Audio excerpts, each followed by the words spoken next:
예, 오늘 이 오후 예배 시간에 잘 나오셨습니다.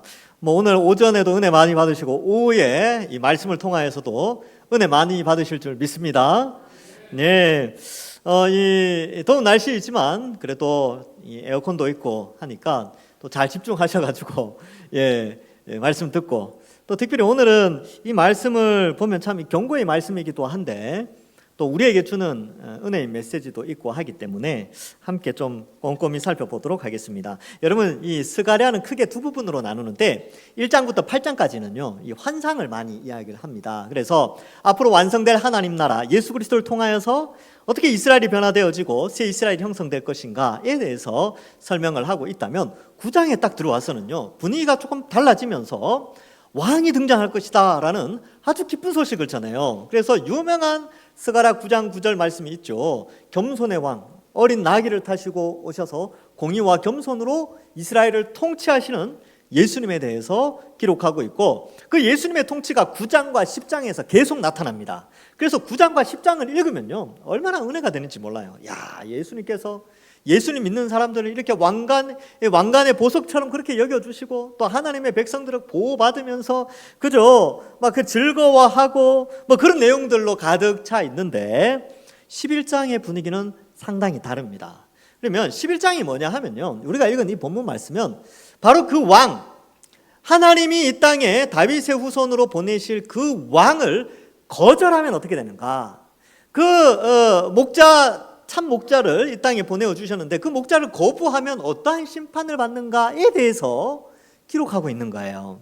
그래서 오늘 본문 말씀은 실제로 예수님이 이 땅에 오셨을 때에 그 땅의 백성들이었던 하나님의 양들인 이스라엘 백성, 유대인들이 예수님을 거부함으로 말미암아 어떠한 심판을 받게 되는가에 대한 기록으로 되어져 있습니다. 자, 이 관점으로 읽으면 본문이 그렇게 많이 어려운 본문은 되지 않습니다. 그래서 같이 한번 살펴보면서 이 말씀이 예전에 그냥 이제 통독하면서 읽을 때는 무슨 말인지 잘 모르고 그냥 읽었지만 이 말씀이 그런 뜻이었구나라는 것을 오늘 한번 살펴보면서 요거 이제 스가랴 11장을 좀 이해해 보고자 합니다.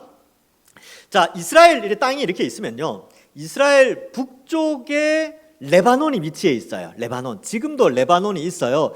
몇 년 전에 그 폭발 사고가 일어났던 베이루트라고 들어보셨나요? 베이루트 폭발 사고가 있었는데 그 베이루트가 레바논의 수도입니다. 그런데 여러분들 각 나라마다 국기가 있어요. 국기. 근데 레바논 국기에 아주 독특한 게 하나가 있는데 위에 빨간 줄, 밑에 빨간 줄이 있고 가운데 뭐가 있냐 하면은 백향목 나무가 그려져 있어요. 그래서 여러분 국기 중에서 나무 그림이 있는 것, 단풍 그림이 있는 거는 캐나다인가요? 예, 캐나다인데 나무 그림이 있는 게 있어요. 나무 그림. 근데 그 나무가 백향목인데 그 나무 그림이 있는 국기가 바로 레바논 국기입니다. 그래서 이 레바논은 이스라엘 북서쪽에 위치해 있고 어떻게 보면 이제 그 위에 이제 레바논보다 더 위에 있는 나라들이 침공해 올 때 이집트를 침공하여 내려갈 때, 이집트를 치려고 내려갈 때에 꼭 거쳐야 되는 땅이 레바논, 바산, 이스라엘, 그리고 애굽 이렇게까지 내려가거든요. 그래서 레바논이 뚫리면 이스라엘이 점령당하는 거예요. 레바논, 이스라엘로 군대가 내려오게 되고 바산이 뚫렸다 그러면 이스라엘로 바로 군대가 내려올 수 있게 됩니다. 근데 제가 왜 이 말씀을 드렸냐면 지금 1절부터 3절의 내용이 레바논과 바산에 대한 내용이에요. 레바논과 바산이 지금 불타고 있어요. 왜 불타느냐? 뭔가로 침입해 들어와 이스라엘을 불태우기 전에 이미 레바논과 바산이 불타고 있는 장면을 보여주고 있습니다. 그래서 레바논아 내 문을 열고 불이 내 백향목을 사르게 하라. 뭔가 좀 안 좋은 거죠. 여러분 이 레바논은 백향목으로 유명합니다. 백향목이 엄청 굵어요. 그래서 이 백향목을 가지고 솔로몬이 성전을 지을 때 많은 이 재료들을 위에서부터 갖고 공수해 오게 됩니다. 그런데 이 백향목이 불타게 되는 것은 그 나라의 멸망을 상징합니다. 자, 국기에 레바논 백향목 나무가 있잖아요. 근데 그 나라를 상징하는 그 나무가 다 불타버렸다는 것은 나라가 망했다는 것을 의미하게 되지요. 그래서 레바논이 불타게 되고 또 거기에 많은 잣나무들, 백향목들이 쓰러지게 되죠. 아름다운 나무들이 쓰러졌음이로다라고 표현하면서 뭔가 엄청난 일이 이제 곧 일어나는 거죠. 이제 이스라엘 북쪽에 있는 레바논이 이런 일이 일어나는 거예요. 그리고 그 북동쪽에는 바산 지역이 있는데 바산은 이제 상수리 나무들로 유명합니다. 지금 이제 시리아 땅이에요. 시리아. 옛날에는 이제 수리아 이렇게 있다가 시리아 이렇게 변화되었는데 그 말입니다. 그 옛날에는 이제 아람 땅이었죠. 자, 거기에는 상수리 나무가 유명한데 상수리 나무들아 곡할지어다 무성한 숲이 엎드러졌도다. 이게 왜 엎드러지냐 하면 군대가 진행해 나가면서 그 모든 나무들을 쓰러뜨리면서 길을 만드는 거예요.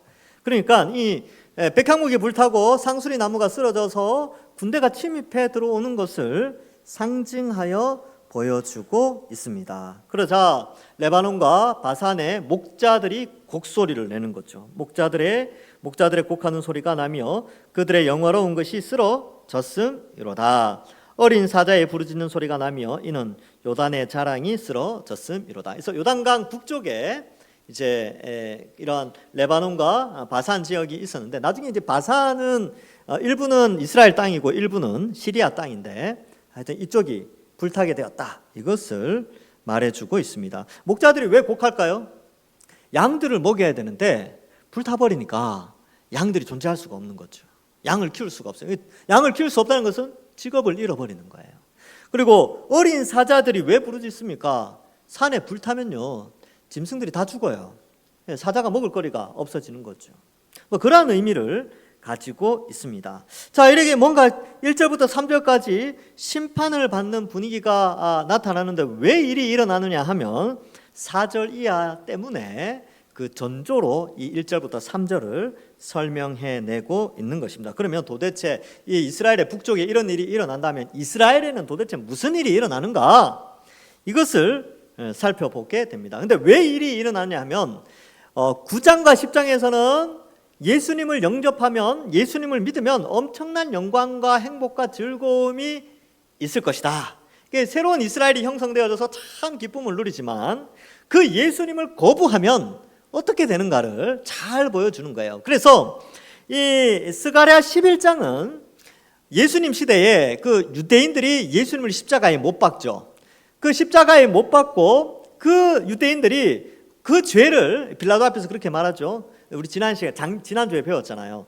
이 죄를 우리와 우리 자손에게 돌리라 이렇게 표현을 한단 말이죠. 그러면 그 돌리라라고 한 그 내용들이 스가랴 11장에 이미 예언되어져 있었습니다. 그래서 이 스가랴 11장은 유다의 멸망에 대한 예고예요. 왜 그들이 멸망했는가? 9장과 10장에 나온 바로 그 왕, 겸손의 왕, 나귀를 타신 그 왕을 거절했기 때문에 이 일이 일어나게 됩니다. 11장에 와서는 이제 왕으로 묘사하지 않고 스가랴를 그들에게 보내요. 이제 멸망당할 그들에게 보내서 스가랴가 어떤 행동을 하는 것이 그것이 나중에 예수님이 하는 것을 예표하는 그러한 스가랴의 행동이 등장하게 됩니다. 자, 그래서 4절에 보면 여호와 나의 하나님이 이르시되, 이 표현은 스가랴에 딱 2번 나오는데 신앙 고백적 표현입니다. 여호와 나의 하나님.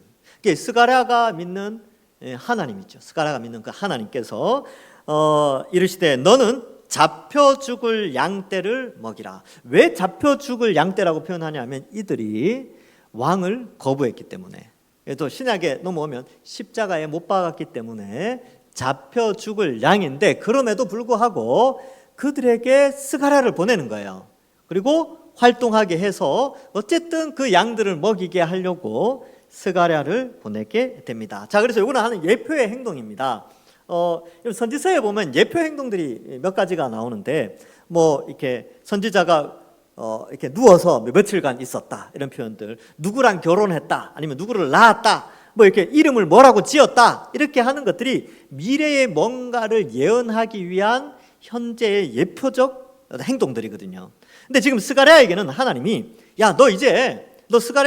너에게 내가 이제 선지자이지만 목자의 일을 주겠다. 너 목자 일을 좀 해라. 저기 가서 양떼를 좀 쳐. 근데 잡혀 죽을 양이긴 한데 네가 가서 그 양떼들을 좀 돌봐야 되겠다. 먹여야 되겠다라고 스가랴를 하나님이 보내시는 거죠. 근데 그 장면이 예수님이 유다에게 파송되어지는 그러한 것을 예표하고 있다는 것이죠.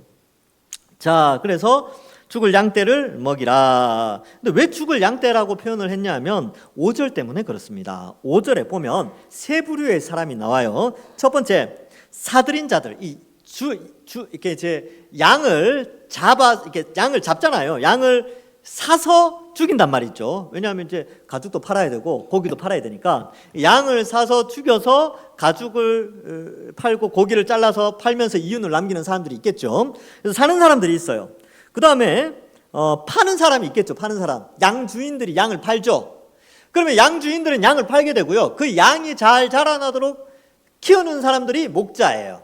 그러니까 목자, 양 원래 주인, 양을 사들인 사람들. 요 세 사람들에 대해서 설명을 하는데 이 세 사람들이 어떻게 생각하냐면 양을 사들인 자들은 그들을 잡아도 죄가 없다 하고 판 자들은 내가 부요하게 되었다 하고 부요하게 되었은즉 여호와를 찬송하리라 하고 그들의 목자들은 그 잡혀 죽을 양을 불쌍히 여기지 아니하도다 이렇게 표현하고 있습니다. 여러분 그 유다 백성들은 다 하나님의 양들이죠. 근데 그 양들을 제대로 기르지 않은 거예요. 이 세 부류의 사람들. 첫 번째 사들인 자들은 뭐 어떻게 보면 로마로 좀 볼 수 있겠죠. 침공해서 그것들을 유다 사람들의 그런 것들을 빼앗아 갔기 때문에 사들인 자로 볼 수 있고, 팔아먹은 사람이 누구냐? 목자 말고 팔아먹은 사람들. 또 당시에 종교 지도자들, 대제사장과 서기관과 장로들이겠죠. 그리고 목자들도 마찬가지예요. 이 목자들도 그 유대인들을 말씀으로 잘 인도해야 되는데 말씀을 잘 가르치지 않고 좋은 꼴을 먹이지 않았어요. 그래서 이 하나님의 백성들 가운데 그 양들을 기르기 위해서 하나님은 항상 목자들을 세워 그들에게 좋은 꼴을 먹이도록 하셨는데 그 목자들은 말씀을 먹이는 목자들이었어요. 근데 목자들이 타락하면요, 다 같이 죽는 거예요. 네, 다 같이. 그래서 예수님이 이 땅에 오셔서 그 유대인들을 딱 보면서 하신 말씀이 있습니다. 하신 생각들이 있어요. 마태복음 9장 36절에 보면 이런 말씀이 나옵니다. 무리를 보시고 불쌍히 여기시니 이는 그들이 목자 없는 양과 같이 고생하며 기진함이라. 여러분 목자가 없으면요 양들이 고생해요. 그러니까 목자가 양들 데리고 물이 어디 있는지 초장이 어딘지 꼴이 어딘지 데리고 다녀야 되잖아요. 근데 목자가 없으면 어떻게 됩니까? 못 찾아가요 양들이. 그리고 목자라고 데리고 왔는데 얘네들은 그런 거에 관심이 없어. 시간만 때우고 있는 거예요. 시간만 때우고. 그 꼴을 먹일 생각을 안 하는 거야. 물을 마시게 할 생각을 안 하고 있는 것이죠. 그 당시에 예수님이 오셨을 때 종교 지도자들이 그러했다는 겁니다. 자기 배만 채우고 그러고 있었던 거죠. 그러니까 예수님 오셔가지고 보니까 이스라엘 백성들 보니까 목자 없는 양같이 고생하고 기진하여서 막 있는 걸 보고 안타까워하시는 그런 장면이 있지요. 마가복음 6장 34절에도 동일하게 그렇게 말씀합니다. 예수께서 나오사 큰 무리를 보시고 그 목자 없는 양 같음을 인하여 불쌍히 여기사 이에 여러 가지로 어떻게 했다고요? 가르치셨어요. 목자 없는 양처럼 보이는 그들에게 예수님이 목자로서 참 목자로서 하신 게 뭐냐면 말씀을 가르치는 겁니다. 그래서 진짜 목자는요 다른 것보다 말씀을 잘 가르쳐야 돼요. 목자를 불러왔는데 목자를 보니까 아유 잘생겼어. 목자 합격. 이게 또 목자를 데리고 왔는데 패션 감각이 아주 좋아. 너는 패션 감각이 좋으니까 목자로서 합격. 목자가 왔는데 막 이제 추천서 이런 거 황금 추천서 이거 로마 아카데미 무슨 학위 증서입니다. 딱 갖고 오니까 너 목자 괜찮네. 합격. 또 너는 어디 저는 뭐 저기 갈릴리 초장 출신입니다. 너 출신 괜찮네. 너 목자로 합격. 여러분 그러면 양들이 꼴을 먹을 수 있겠습니까? 없겠습니까? 안 돼요. 목자는 좋은 말씀이 무엇인지 알고 그걸 양들을 데리고 가서 먹이는 사람이 목자예요. 하나님의 말씀을 잘 가르치고 말씀을 깊이 연구해서 그 말씀을 잘 먹이는 사람이 진짜 목자입니다. 여러분 이를 위하여서 저를 위해서 기도 많이 하셔야 됩니다. 뭔 말인지 아시겠죠? 제가 좋은 꼴을 많이 잘 이렇게 말씀을 통해서 꼴을 발견해서 잘 가르칠 수 있도록 기도해 주셔야 돼요. 그리고 저도 책임이 큽니다. 왜냐하면 나중에 목자들 다 쳐버리거든요. 다 막 이렇게 해버리니까, 그래서 이게 굉장히 중요해요. 그래서 목회자에게 있어서 가장 중요한 역할 중에 하나가, 정말 핵심적인 역할은 설교, 가르침, 말씀에 대한 가르침이 굉장히 중요합니다. 그 자질이 아주 중요한 것이지요. 그래서 이제 저를 가르쳤던 이 서철은 교수님이라고, 지금 은퇴하셨는데 신학교 때 무슨 세미나 이런 거 할 때 항상 하셨던 말씀이 그거였어요. 복음적 설교를 해야 된다. 목사가 교회 가서 제일 먼저 해야 될 일은 복음적 설교를 해야 된다. 그래서 책을 내셨어요. 책 제목이 복음적 설교였는데, 물론 책을 파시려고 그런 건 아니지만 하시는 말씀이 그거였어요. 복음적 설교를 하면 교회의 모든 문제는 해결되어진다. 복음적 설교가 중요하다. 양들이 꼴을 먹지 못하면 결국은 목자를 이렇게 어렵게 만들 수 있다. 근데 양들이 목자를 통해 꼴을 잘 먹으면 그 목자를 따르고 그 목자를 이렇게 이제 인정하게 된다. 그래서 양은 목자의 음성을 듣게 된다, 이런 거죠. 그러니까 여기에 지금 이 당시에 예수님을 거부했던 종교 지도자들은요, 말씀에 관심이 없었다니까요. 사도 바울이 로마서 10장에서 그들이 하나님에 대한 열심은 있으나 하나님에 대한 올바른 지식을 따르지 않았다고 기록하고 있어요. 그만큼 목자는 말씀을 잘 먹여야 되는 것이지요. 그래서 마태복음 23장 13절에도 예수님이 경고하십니다. 화 있을진저 외식하는 서기관들과 바리새인들이여, 너희는 천국 문을 사람들 앞에서 닫고 너희도 들어가지 않고 들어가려 하는 자도 들어가지 못하게 하는도다 라고 하면서 제대로 가르치지 못하는 그들을 질책하고 있습니다. 야고보는 어떻게 기록한 줄 아십니까? 야고보는 더 철저하게 말합니다. 야고보 3장 1절에 보면, 내 형제들아 너희는 선생된 우리가 더 큰 심판을 받을 줄 알고 선생이 많이 되지 말라, 이렇게 기록하고 있습니다. 요즘으로 치면 목사 많이 되지 말라는 거죠. 왜? 더 큰 심판이 있다는 겁니다. 그런데 바꾸어 생각하면 이런 거죠. 그 일을 잘 감당하면 어떻게 될까요? 좋은 목자로 하나님께서 인정해 주시면 상급도 크겠죠. 그래서 이제 이런 양면성이 있는데, 그만큼 이 목자의 자리가 너무나 중요한 자리입니다. 너무나 중요해요. 그래서 꼴을 잘 먹여야 됩니다. 그래서 예수님이 베드로 불러가지고 내 양을 먹이라 3번이나 말씀하시죠. 그 양을 먹이는 게 결국 말씀의 꼴을 먹이는 것입니다. 말씀을 잘 먹어야 살이 찝니다. 잘 먹어야 살찌죠. 안 먹으면 힘도 없고 안 자라요. 애들 자라나는데 안 먹어보세요. 속상하시죠? 속상합니다. 애들 잘 안 먹으면 부모님이 속상해요. 우리도 마찬가지예요. 좋은 꼴을 잘 먹어야 잘 자라고, 그렇게 돼야 하나님도 기뻐하시지. 목자를 보내는데 잘 안 먹이고 목자도 그렇고 또 먹지도 않고 그러면 부모님이신 우리 하나님 아버지가 얼마나 속상하시겠습니까? 지금 메시아를 거부한 당시의 유대인들의 모습이 그러했다는 겁니다. 영적인 아사 상태에 빠져서 말씀을 먹지 못하고, 또 그 목자들이 자기 배만 채우고 있었던 것이죠. 자, 그래서 그러한 것을 경고하고 있습니다. 그래서 6절에 보면, 여호와가 말하노라, 내가 다시는 이 땅 주민을 불쌍히 여기지 아니하고 그 사람들을 각각 그 이웃의 손과 임금의 손에 넘기리니, 이렇게 되어 있는데, 이 당시에 유대인들의 종교 지도자들도 예수님을 거부했고요, 많은 이스라엘 유대인들도 예수님을 거부했습니다. 거기에 대해서 하나님은 더 이상 불쌍히 여기지 않고 그들을 넘겨버리죠. 그래서 그 사람들을 각각 그 이웃의 손과 임금의 손에 넘기리니 그들이 이 땅을 칠지라도 내가 그들의 손에서 건져내지 아니하리라, 이렇게 말하고 있습니다. 그래서 이러한 부분들을 우리가 보면서 이 말씀이 정말 중요하구나. 그리고 이 선지서에 보면은 이스라엘의 타락의 원인을 철저하게 말씀에서 떠났을 때 그 타락의 원인을 찾습니다. 그래서 왕과 제사장과 선지자, 이들이 백성들을 잘 인도해야 되는데 그들이 말씀에 떠났을 때 그들뿐만 아니라 백성들까지 같이 심판을 받게 되는 것이죠. 오늘날도 마찬가지입니다. 여러분, 우리가 하나님 나라의 백성인데, 그래도 오늘날은 구약과는 좀 다르죠. 왜냐하면 우리 속에 성령 하나님이 오셔서 또 구약과 달리 지금은 성경책을 다 한 권씩 가질 수 있는 시대가 되어졌어요. 그래서 지금은 하나님의 말씀을 그래도 가까이 할 수 있도록 하나님이 은혜를 베풀어 주신 것입니다. 그러나 지금도 마찬가지로 성경이 집에는 있지만 이것을 읽지 않고, 또 주일날 와도 성경 말씀을 듣지 않고, 이 시간에도 제가 말씀을 전하는데 집에 가스불은 켜놨는지 아니면 오늘 집에 가서 무슨 TV를 볼 것인지, 아니면 집에 갈 때 버스를 몇 번 타야 되는지 이런 거 생각하고 있으면 이게 이제 말씀이 안 들어온단 말이죠. 하나님이 답답해 하세요.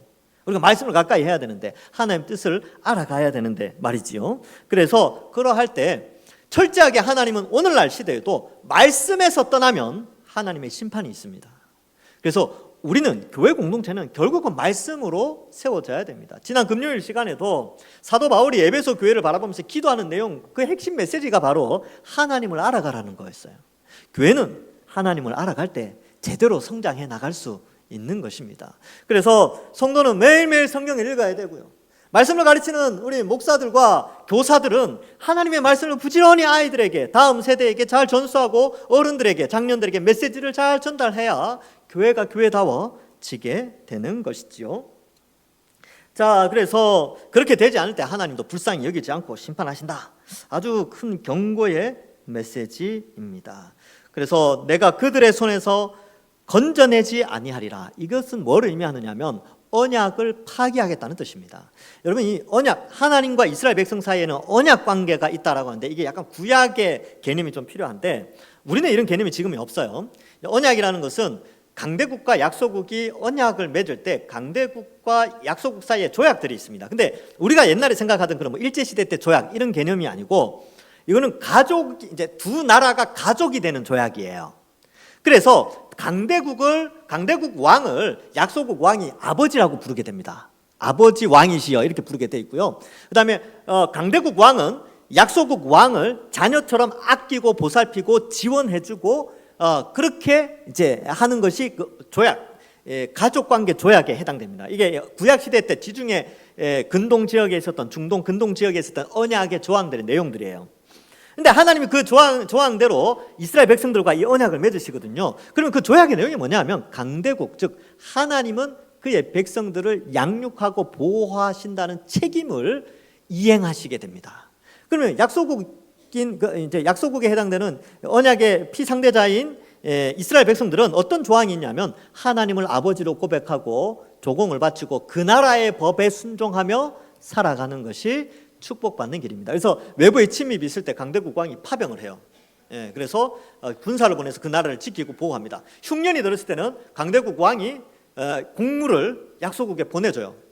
그래서 이렇게 보내주고 나중에 이 나라가 또 이제 조공을 바치기도 하죠. 만약에 강대국 나라가 다른 나라와 전쟁한다 그러면 약소국 나라에서 군대를 파병해서 아버지를 도와주러 가는 그런 역할을 하게 되는, 이게 언약 관계인데, 지금 6절 끝에 보면 어떻게 기록되어 있냐면 내가 그들의 손에서 건져내지 아니하리라. 이 표현은 그들이 하나님의 말씀을 떠남으로 말미암아 맺었던 하나님과 이스라엘 백성과의 언약 관계가 깨어졌다라는 것을 보여주게 됩니다.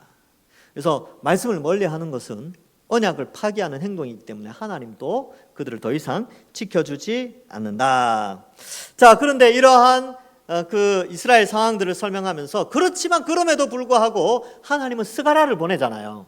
이것은 이제 우리 총신신대원에 아주 이 선지서로 유명한 교수님이 계셨습니다. 지금은 없는데 저도 이분한테서 배우진 않았는데 이 김희보 교수님이 선지서 전공 교수님인데 그분이 쓴 책에 이 부분을 해석할 때 이렇게 기록하고 있습니다.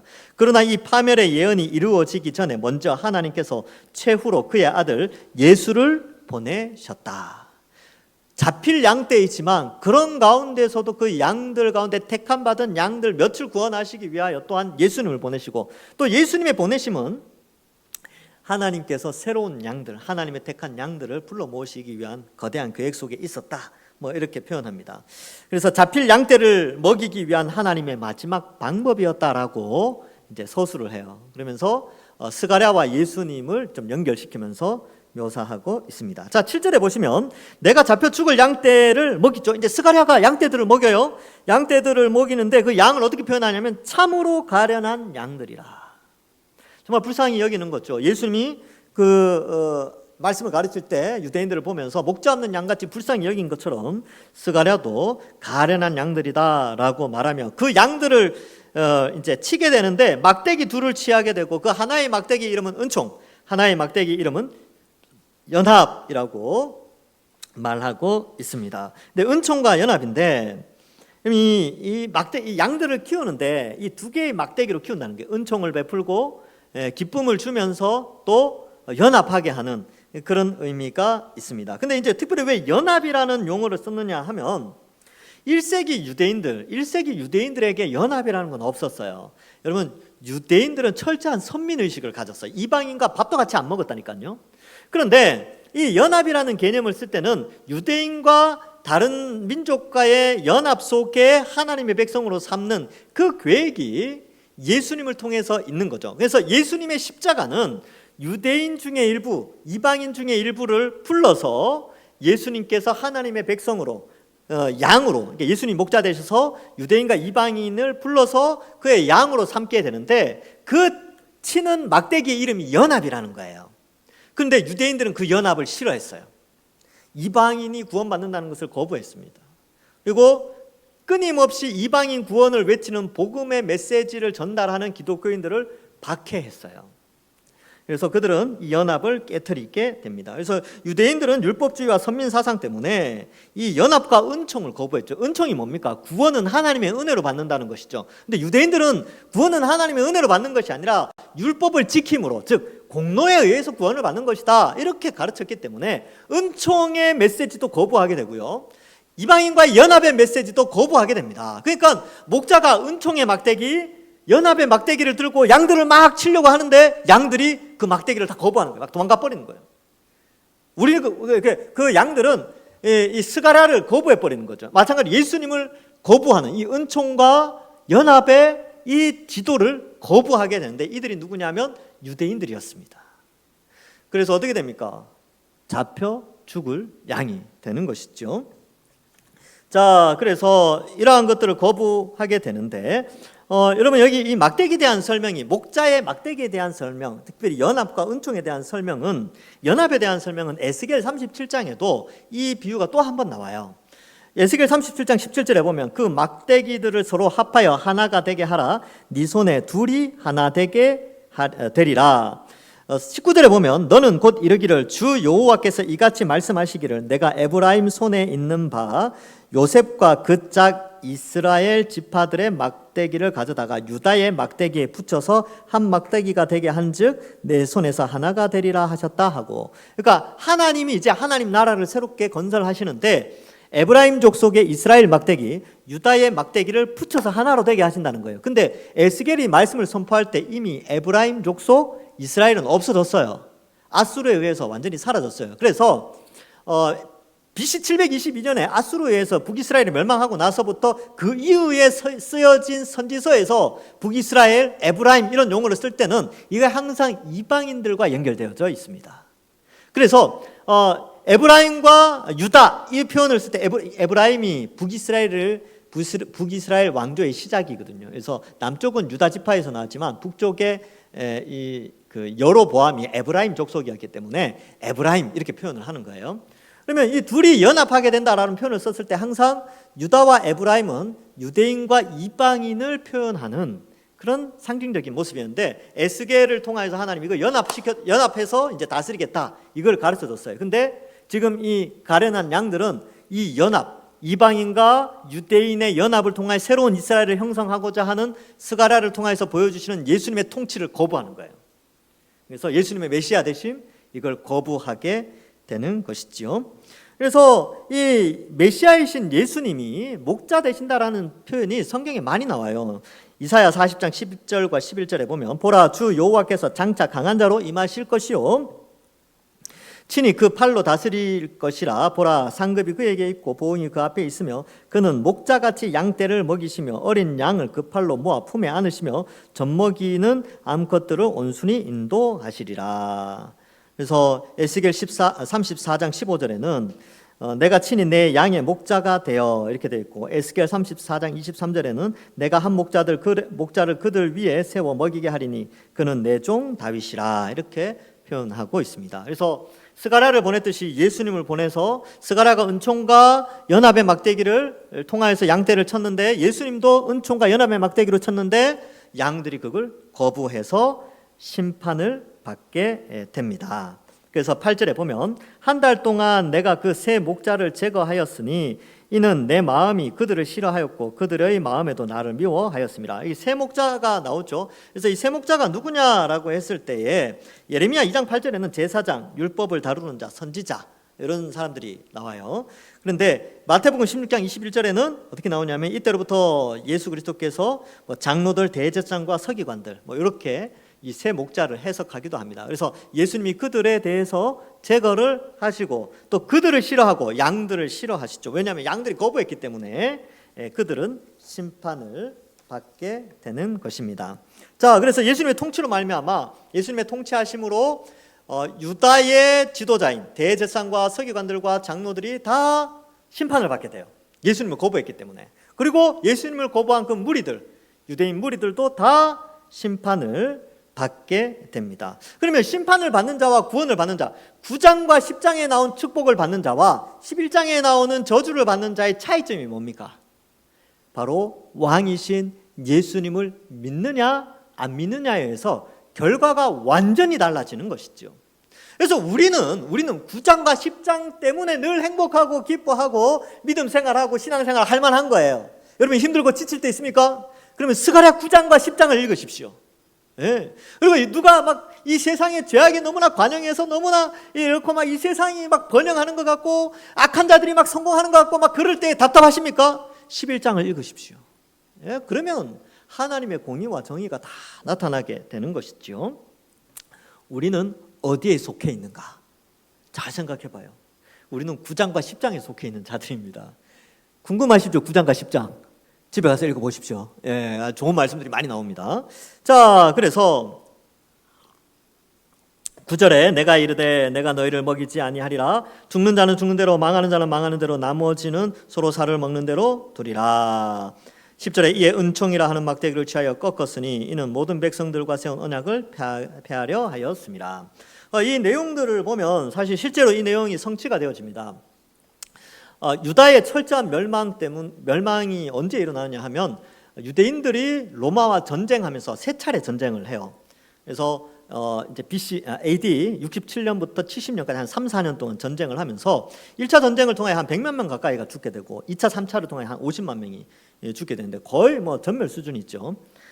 그때에 이제 1차 전쟁 예루살렘을 점령할 때 이 북쪽의 레바논과 바산 지역이 불타요. 왜? 로마 군대가 쓸고 내려오거든요. 여러분 2000년 전에 로마 군대는 대적할 수가 없어요. 예, 대적할 수가 없어요. 오늘날의 미군이 대단하잖아요. 여러분 옛날 2000년 전에 로마 군대가 대단했어요. 로마 군대가 한번 밀어붙이면 그냥 끝나는 거예요. 싹 쓸어버리죠. 그래서 북쪽 레바논과 바산 지역을 불지르면서 내려오게 됩니다. 그래서 갈릴리 지역을 이제 점령하는데 갈릴리 지역의 유명한 장수 이름이 요세푸스였죠. 그래서 다 죽었는데 요세푸스는 투항을 해요. 그래서 이제 로마로 이제 가게 되는데 어쨌든 그러한 과정을 거쳐서 AD 70년에 예루살렘이 점령되는데 그 티투스 장군이 로마 군대를 끌고 이제 그 공성전을 하게 됩니다. 이렇게 토성을 쌓고 이제 점령을 하게 되는데 들어가서 깜짝 놀란 거죠. 왜냐하면 들어가 보니까 이미 성전이 불타고 있었어요. 그 역사 기록에 보면 티투스가 타민족의 문화를 굉장히 존중을 했대요. 그래서 그걸 수집하는 그걸 되게 좋아했는데 딱 들어갔는데 불타고 있으니까 되게 안타까워했다는 그런 기록이 있습니다. 저도 이거 다큐멘터리에서 봤어요. 예, 그 BBC 다큐멘터리 할 때 그거 봤습니다. 그래서 이미 성전이 불타고 있는 거죠. 그래서 급하게 안에 있는 것들 막 끄집어냈어요. 그래서 이제 메노라, 그러니까 7등대, 금장 등대하고 그 법궤 같은 거 막 이제 급하게 들고 나왔대요.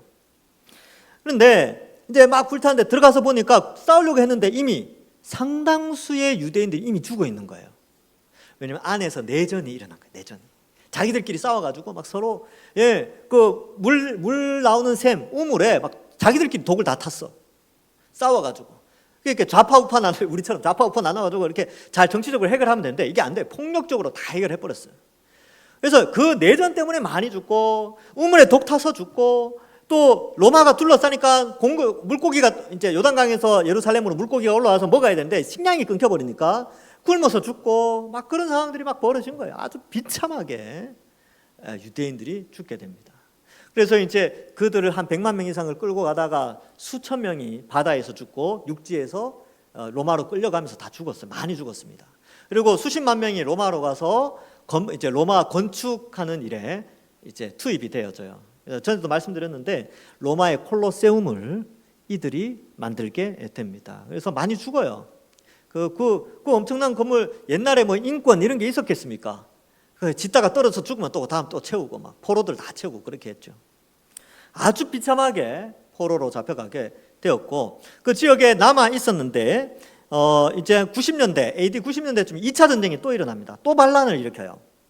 그때 또 한번 쓸어버리게 되고 AD 135년에 결국 로마 황제가 그들을 다 흩어지게 하고 유대라는 용어를 자체를 쓰지를 못하게 해버려요. 3번이나 로마에 반란을 일으켰으니까 지긋지긋한 거죠. 그래서 다시는 반란을 일으키지 못하도록 다 흩어져 버리게 만들고 유대 땅의 이름을 팔레스타인으로, 여러분 잘 익숙한 용어죠. 팔레스타인이라는 이름을 써버리는데, 이 팔레스타인이라는 것이 블레셋인의 땅 이런 뜻이에요.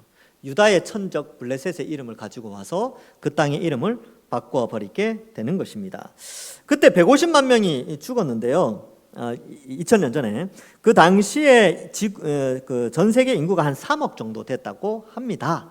이건 정확하지는 않은데 그 기준으로 보면 유대인들이 150만 명이 죽었다는 그 비율과 2차 대전 때 한 600만이 죽었다고 이렇게 표현을 하죠. 근데 비율적으로 보면 2000년 전 1, 2, 3차 전쟁 때 죽은 비율이 2차 대전 때 죽은 비율보다 훨씬 높게 그렇게 나타납니다. 그만큼 끔찍한 전쟁이었어요. 그리고 정말 유대인들의 입장에서는 환란 중에 환란이었어요. 대환란이었죠. 그 로마의 침공이. 그래서 마태복음 24장 21절에는 예수님께서 이 로마의 침공에 대해서 이렇게 표현합니다. 이는 그때 큰 환란이 있겠음이라 창세로부터 지금까지 이런 환란이 없었고 후에도 없으리라. 여러분 2차 대전 때 유대인들이 많이 죽었잖아요. 근데 그들은 여러 가지로 죽었는데 2000년 전에 유대인들의 죽음과는 그 비참한 정도가 완전히 달랐어요. 2000년 전에는 정말 비참하게 죽어갔습니다. 제가 강단에서 설명할 수 없는 어린 아이들도 있고 하니까 설명 못하는데, 그 요세푸스의 전쟁사에 보면 정말 비참해요. 2차 대전 때 유대인들이 참 비참하게 죽었잖아요. 근데 그것과는 비교할 수 없이 비참하게 2000년 전에 예루살렘 안에서 그렇게 죽었어요. 그러니까 그만큼 이 메시아를 거부한 심판의 철저함을 보여주는데, 역사 속에서 이것이 보여주는 의미가 있습니다. 여러분 주님이 다시 오시는 날이 있죠. 주님이 다시 오시는 날, 그 날에 영원한 심판이 일어나게 되는데 그날에도 나누어지게 되는 거예요. 지금 9장과 10장 그리고 11장이 명확하게 분위기가 확 나누어지듯이 주님이 재림하시는 날 완전히 다른 분위기가 펼쳐지는 것이죠. 예수님을 믿는 자들에게는 영원한 하나님 나라, 새하늘과 새 땅, 생명나무와 생명수가 흐르는 강에서 완전히 변화된 지구에서 우리가 영원히 행복하게 살지요. 그러나 예수님을 믿지 않는 자들에게는 너무나 비참한 최후의 심판이 남아있게 됩니다. 요한계시록에서는 그것을 불못에 던져진다라고 표현을 하고 있지요. 자, 그래서 이 비참한 최후를 유대인들은 이미 2000년 전에 당했고, 그 장면을 통하여 오고 오는 세대의 기독교인들에게 예수님을 거부한 자의 최후 심판이 얼마나 큰 것인가를 역사 속에서 가르쳐주고 있습니다. 11절에 당일에 곧 폐함에 내 말을 지키던 가련한 양들은 이것이 여호와의 말씀인 줄 안지라. 그 가운데서 말씀을 지키는 소수, 유대인들 가운데서도요 소수의 기독교인들이 등장하게 됩니다. 그리고 그들을 의미하게 되고 또 이방인들 가운데 많은 그리스도인들이 있게 되지요. 그래서 이 예수님을 믿는 자들은 이 의미를 온전히 깨닫게 되어지는 것입니다. 여러분 이거 과거에 있었던 일이고, 스가랴가 예언을 했던 것이 신약시대에 예수님을 통하여 똑같이 완전히 성취가 되어집니다. 근데 이것을 바라보는 21세기를 살아가는 우리의 입장에서는 이렇게 예수님을 믿는 것과 믿지 않는 것의 결과가 너무나 확연하게 다르구나. 9장, 10장, 11장을 통해서 우리가 깨닫고, 그럼 우리는 어떻게 한 주간을 살아가야 될까요? 여러분 우리는 우리의 미래가 너무나 밝은 왕관의 보석과 같은 그런 삶이 우리에게 주어져 있다는 것을 우리는 기억해야 합니다. 그래서 우리가 예수님 믿는 것은 세상에서 부끄러워할 일이 아니라 세상에서 당당하게 자랑할 일이라는 것을 여러분들이 기억하셔야 돼요. 그래서 예수 믿는 거 숨기지 마십시오. 저 예수님 믿습니다. 그래서 보이는 공적인 자리에서 이제 카페 같은 데 가니까 성경책 읽는 분들도 있어요. 너무 귀해요. 그 사람 성경책 읽는 그 사람이 정리는 얼마나 깨끗하고 가겠습니까? 그리고 흔히 말하는 그런 행동들 하겠어요? 이상한 행동들 안 하겠죠. 그렇죠? 그리고 그 카페에서 이렇게 성경책 읽고 또 어떤 사람들이 성경 공부하고 이런 거 보면 당당하다는 거죠. 우리는 예수 믿는 사람이다. 우리 이렇게 멋진 당당한 사람이다. 이런 걸 나타내는 거죠. 여러분들도 마찬가지입니다. 우리에게는 우리 예수님 믿는 자에게는 하나님이 너무나 영광스러운 미래를 약속하셨어요. 그러니까 세상 속에서 부끄러워하지 마시고 내일부터 세상 사람들 많이 만나시죠. 그들의 숫자가 아무리 많다 하더라도 여러분 우리는 화려한 미래가 준비되어 있고요. 또 끝까지 예수님 믿지 않는 자들에게는 심판이 있습니다. 우리는 그들을 바라보면서 불쌍히 여기고 그들 가운데 여러분들이 사랑하는 사람들이 있다면 전도해야죠. 이렇게 그들이 이 비참한 최후에 들어가지 않도록 전도하면서 이번 한 주간 그리스도인답게 당당하게 하나님 백성답게 살아가시는 모든 주의 백성들 되시기를 주님의 이름으로 간절히 축원합니다. 기도하겠습니다. 하나님 아버지 은혜를 감사합니다. 우리가 무엇이간데 하나님 우리를 택하여 주셔서 예수님을 믿고 예수님의 십자가 형벌 대속의 은혜를 알고 깨달아 믿어 순종하며 살아갈 수 있도록 은혜 내려주시니 감사합니다.